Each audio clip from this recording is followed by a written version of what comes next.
So welcome to the next tutorial of ethical hacking and penetration testing with Kali Linux. So in the previous tutorial we learned as to what social engineering is, who was the best hacker of all time, and how he normally used to go ahead and gather information. Before I proceed with the types of social engineering, I'd like to give you a great example, famous example of Kevin Mitnick as to what he did once. I won't name the company specifically because it was asked to go ahead and keep it anonymous. That's the reason.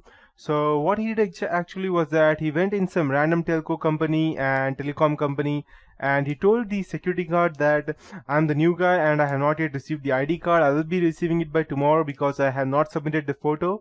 So the guard thought for a moment that maybe he's lying and he did not. He was just trying to gain access. So the guard did not allow him inside the company.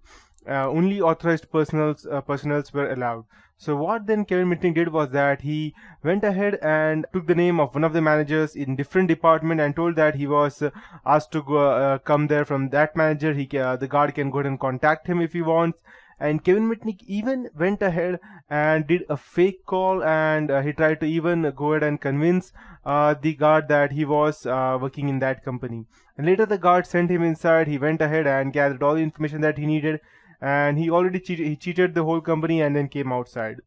When you're trying to go ahead and social engineer your way through a company, you need to make sure these few points. So that you need to be very confident in what you're talking about, so that if the person in front of you tries to ask you any question, then you should not be hesitant. Like if he asks you, say for example, what's your company ID, and you don't even know what the company ID starts from, then you don't need to be hesitant like it should be. You should not be hesitant like that.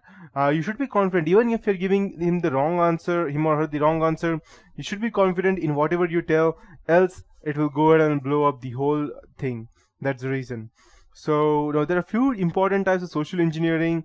The first one is quid pro quo, which means something for something. Then we have phishing.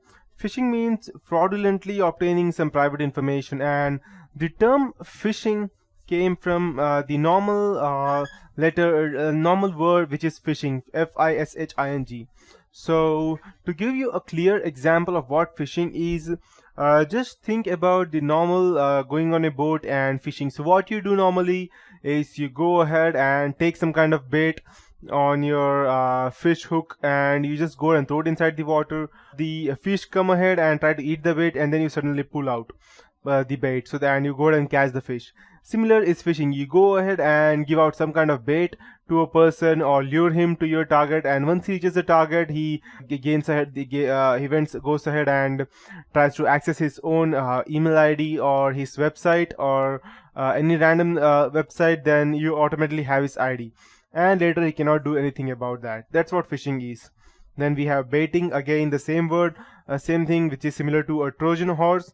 That is a real world Trojan horse. The Trojan horse came from the old it was, I believe, Athens, or it's a Greek term.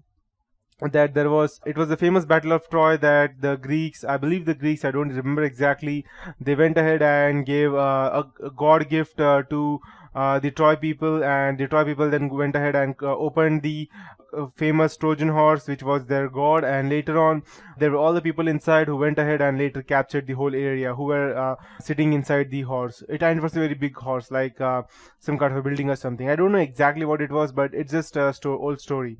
So that's what Trojan horse is. In real world, you go ahead and Trojan horse in the previous days, what Trojan horse was exactly is that you go ahead and give out a gift to someone, and later on when the person frankly accepts the gift, but when he tries to open that gift, it is not the gift, it is some kind of prank. The same thing is Trojan horse.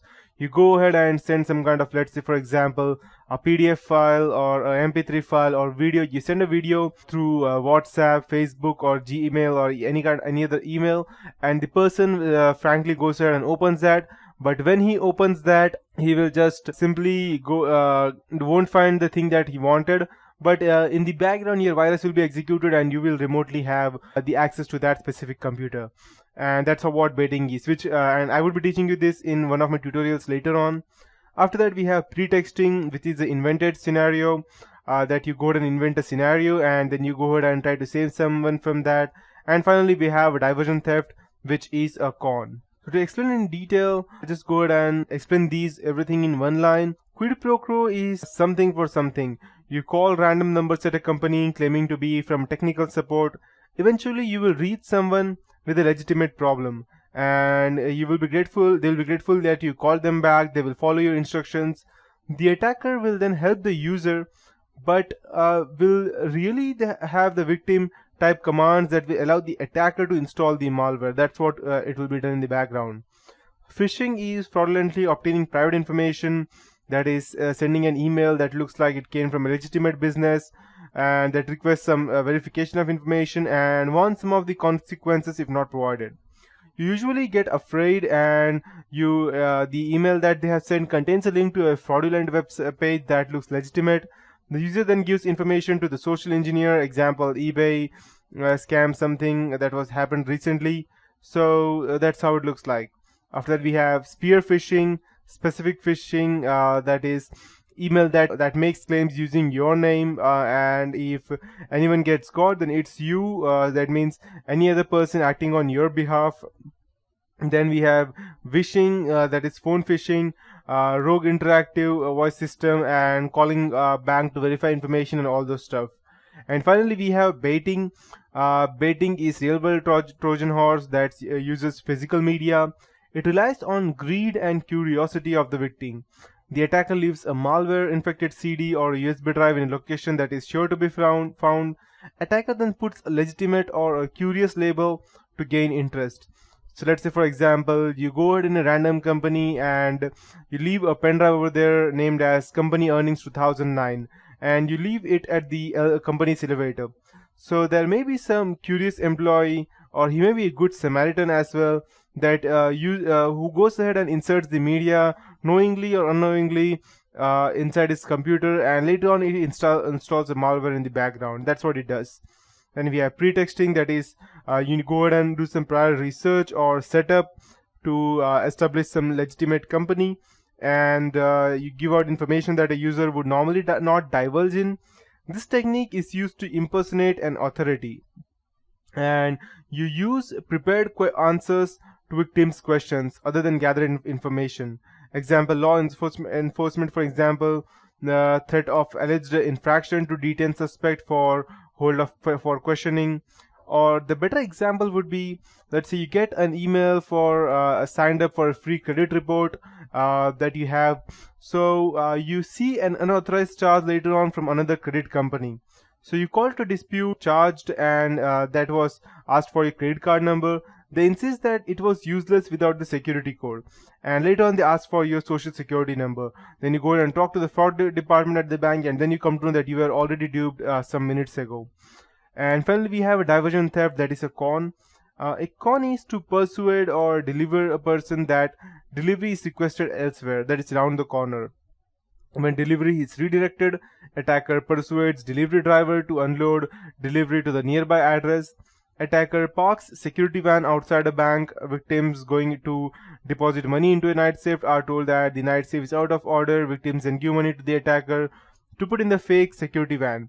Most companies do not prepare employees for this type of attack, and that's why they are fully vulnerable towards this type of it. So these are different ways of social engineering, and always you need to make sure that no matter how much you go ahead and patch your network or make your network secure, you always need, if you are in a company, you always need to make sure that the employees of your company very much let's say they know very well about these things, or that someone may try to go ahead and gain information.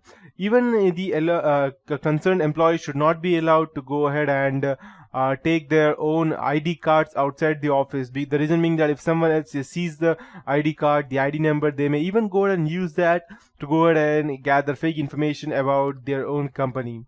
So these are specific examples or types of social engineering. So, and it's not necessary that this may happen only with hacking.